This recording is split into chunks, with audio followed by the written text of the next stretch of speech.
All right, kicking off our preparation, another real challenge for us going on the road.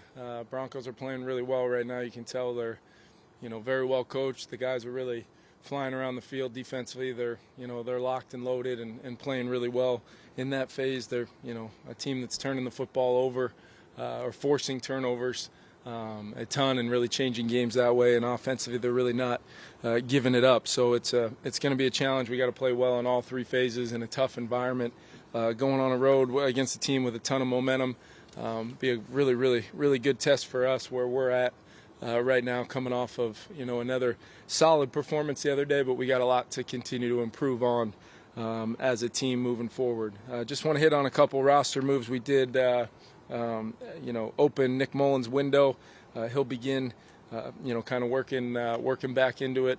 We'll see where he's at as the week goes on, as possibly being up and activated as one of our quarterbacks for the game, as well as Jaron Hall continues to progress, and we'll have an opportunity to maybe clear that protocol either later today or tomorrow. We'll see how that works as far as his preparation and availability goes for the game. We did place Jordan Hicks on injured reserve.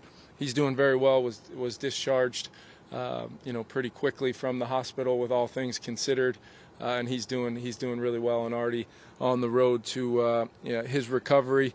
Signed Anthony Barr. Great to bring Anthony Barr back to the Minnesota Vikings, and we'll see kind of how fast we can get him up to speed, possibly as a guy in the either this week or in the future weeks we could elevate up off the practice squad. And also brought back Myles Gaskin, after his time in LA to join back to our practice squad and be in that running back room as a potential for us to, depending on how our depth looks for this week. Alex is doing really well. Progress him. We'll see how that he is in the protocol right now, so we'll see how that ultimately works itself out. We'll make sure that if Alex is able to go, it will be because he's completely, totally medically cleared and feels great about going out there against Denver. With Jordan Hicks, what made you guys decide from Monday to yesterday that he needed to go on IR? Yeah, I think it's more so about kind of what took place and the potential severity that we avoided, but there's still some healing that has to happen, and we wanted to make sure that we've got kind of some time before the ending stretch run of the season. Wanted to make sure that we get him 100% back. He'll probably need to gain some strength and kind of some of his he's played a lot of snaps for us. He's done an unbelievable job. It's going to be it's hard to even put into words the type of loss that he'll be for our group just from all the jobs and communication that he does. So we'll, hopefully get him back, in meetings and back with us on the field as soon as possible. But we wanted to be smart about that and give him a good amount of time. KJ Osborne, does he full go? And he will fully participate today, and then more than likely will be totally cleared, altogether by later this afternoon. KJ feels great.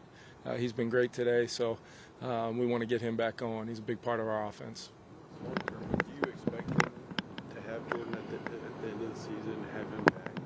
Yeah, my hope is yes. My hope is because we were able to, hopefully avoid any sort of longer-term, problems with that.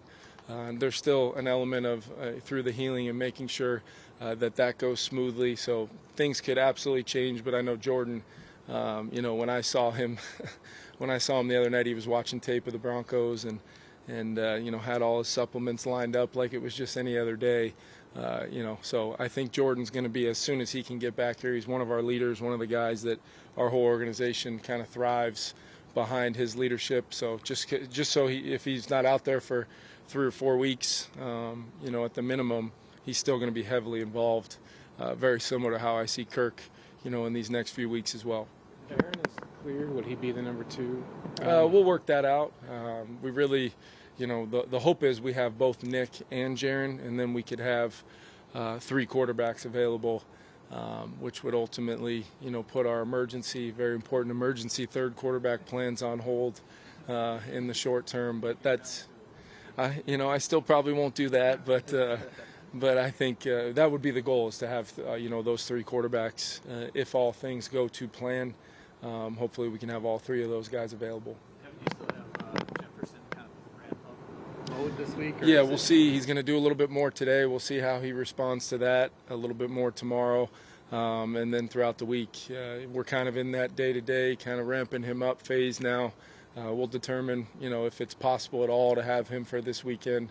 We'll determine that and kind of take it one day at a time with that, and then assess it with the doctors and Tyler and Uriah. And I can tell you he can't wait to get back going, and he's doing everything in his power to do that. Yeah, we hear talk so much about Dobbs as scrambling, but with quarterbacks, they usually use OTAs and mini camps and training camp to get on the same page and learn the receivers. How's he assimilated so quickly, just in terms of the connection he has with his receivers? Yeah, I think you got to give Josh a lot of credit for, we can talk a lot about footwork and rhythm and timing and how we kind of build our pass game. I do think it's quarterback friendly for somebody to do that. It's very rare to be able to do it with the kind of ease that he's done it with, and he's putting in a lot of work and understanding not only what guys are doing, where they're supposed to be, but there's details of doing his own job, protection calls, understanding that there's a lot of moving parts to that. So it's been great to see him just by the time the ball hits his hands and he takes a snap, seems to be playing with a very, kind of quiet poise to him and just making plays when they're there with his arm, creating a little bit off schedule, doing some different things to move the football. And that's the quarterback's number one job, is to, be the driving force behind the offense, moving the ball and scoring points. And he's clearly in, a little less than 2 games shown that he's been able to do that. We'll continue to work to, there's some things fundamentally, there's some things comfort-wise that I can do better for him, and we'll continue to kind of perfect what's been a pretty rapid process here, but one that I do feel good about and continuing to grow from here.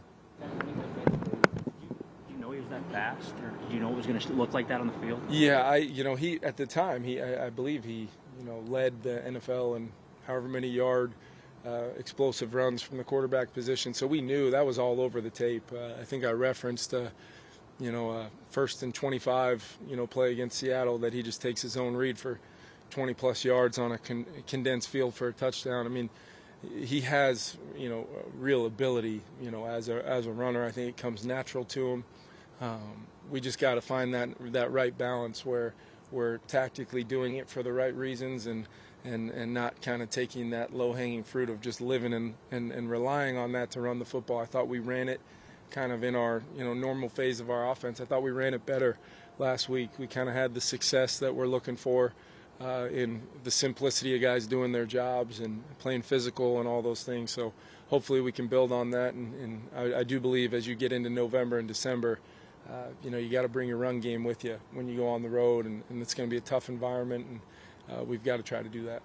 What were the conversations like in bringing Barr in? How quick did that happen? Yeah, he's been somebody, knowing that he wasn't on a roster or a practice squad, that you're always keeping track of kind of, those lists of guys that you feel like can come in and potentially have an impact for you, and his history and just how the feelings towards the player and the person from his time here as a great player made it pretty easy. And then I think in addition to that, just him talking to even EK or Harrison Smith or Kirk or any of the guys that he played with, I think he was excited to come back and be a part of it. And we were really fired up to get him. With Kirk, got the cast off yesterday. You were pretty open about wanting him to, being glad he was still going to be involved. He's been around the building. Have you maybe developed a role for him? How's he adjusted to those? Yeah, he's been great. I mean, in addition to, him, being out in the community and, just the way he feels about his role within the Twin Cities and his connection with our fans. He's been fantastic in the building already. He's really not, based upon the timeline, we didn't think we'd be able to have him very much in the building, and he's already been in a bunch of quarterback meetings. And I know him and Josh have talked a lot, and him and I have talked a lot. I'm giving him projects, having him, be a part of it. He knows our offense, as well as any of us pretty much. And I think it's something where, hey, whether he's watching some third downs or he's watching, first and second down, trying to find, a good look for an explosive and a keeper or play pass. It's kind of similar to our normal dialogue of, Monday and Tuesday. And as he gets into his tape study, I just asked him, let's, I want you to be involved. I want you to be around our team, be around. He's going to start traveling when he gets cleared to do that, and I think it'll just be a huge bonus for everybody to have him around. Kevin, you mentioned the other day that you liked the design on the direct snap play that Ty Chandler scored on Sunday. Like, what goes into the process there? Who's involved in kind of designing that play and coming up with the architecture of how that's going to look? Yeah, so we kind of break up the game plan by the phasing, and as the week goes on, I'll get pretty heavily involved in kind of the final stages, and there'll be a lot of ideas thrown out. With that one, it was really, Chris Cooper and Curtis Modkins, Justin Riscotti, and I kind of had asked them for, hey, I'd love to have some sort of play like this. And then they go to work and try to find the look and try to find what's the best way to run it, what's the best personnel to run it out of, ultimately. Then we kind of get together on the details on that and try to make it something we feel comfortable running in the game. And I thought that was a great example of those guys, kind of that collaboration that takes place, on a lot of staffs from a game plan standpoint.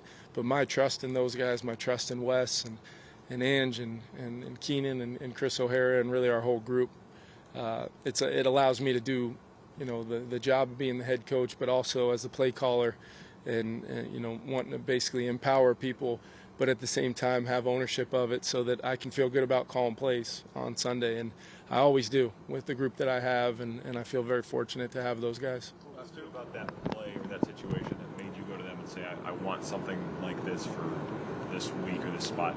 Yeah, I think you look at the types of defenses you're going to see, where you're at on the field and kind of how we study it, where we think the red zone starts or where we think what we think we're going to get on a 3rd and short. I mean, the Ty Chandler touchdown that got called back or the, Josh Dobbs run for another first down on another one. Those are all just examples of trying to schematically give our players a chance to move the chains or score points. And they still got to go out and execute it. That's what I've been really most proud of through this stretch where we've got some guys stepping up and doing new roles and new things, is the execution really hasn't fallen off. And that's total credit to our players and what they do from Wednesday through Saturday to prepare for these football games so they can go out and just play. And I think it's been huge. Kevin, how would you describe the role that Chris O'Hara has played just over these last couple of weeks and working closely with Josh? Yeah, I think Chris and Grant have not probably gotten enough credit for the amount of time that they've spent getting guys ready and making sure that we've got a plan for our starter, whether it was Jaron against Atlanta, where we all go in very confident that he's going to go out and have success, but we also know in the back of our minds we've got to be prepared for, if Josh is going to go in the game, how are we going to operate, what is he comfortable with, all those things getting communicated in real time. And then the preparation Josh had last week, I thought was a total credit to those guys. He had some great practices last week. There wasn't very many people surprised, that he played well. I think some of the plays were head scratchers at times of how he was able to overcome some things and find his way in the end zone or go get a first down on a scramble. So, I think Josh deserves a ton of credit, but those guys coaching him are doing a great job.